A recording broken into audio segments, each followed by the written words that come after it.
මේක බීලා බලන්නකො මන්ත්‍රීතුමා පොඩ්ඩක් හරියයිද කියලා. බීලා හරියන්නේ නැහැ ලේකම් අයියේ. මන්ත්‍රීතුමා දැන් මේ අද වැඩේට අවධානය යොමු කරන්නකෝ. ඕක පොඩ්ඩක් අමතක කරන්නකෝ. ඈ හරි 19 වෙනි සංශෝධනයේ තියෙන වාසිය වාසි මොනවයි? මං කියලා දුන්න ඔබතුමාට. ඒක තියෙන්නේ කී වසරේ පොතේ? හරියටම හරියි. අද නම් ලස්සනටම වැඩේ කරයි වගේ හොඳේ. මේක මන්ත්‍රීතුමා. එතෙන්ට යනකම් පොඩ්ඩක් අල්ලන් ඉන්න බලන්නකෝ. රෙන්නම හදන්න. අතරුණු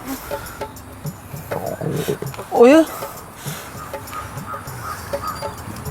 දැන් කොහෙන්ද මල්ලි මන්ත්‍රීතුමා වොෂ්රූම් හොයන්නේ මේ කොහෙද වොෂ්රූම් හොයන්නේ? වොෂ්රූම් එකක් නැතුවට කමන්න ලැට් එකක් කර කමන්න මොකක් හරි මෙන්න මේක අල්ලගනින් බම් මොකක් හරි කරන්න. ඉඳා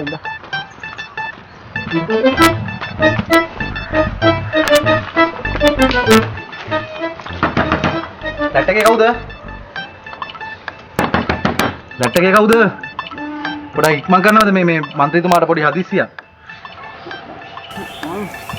හොයි පොඩ්ඩක් හදිස්සියක් ඉක්මනට එනවකෝ.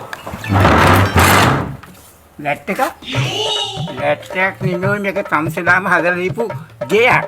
ලැට් එකක් විතර වුණාට.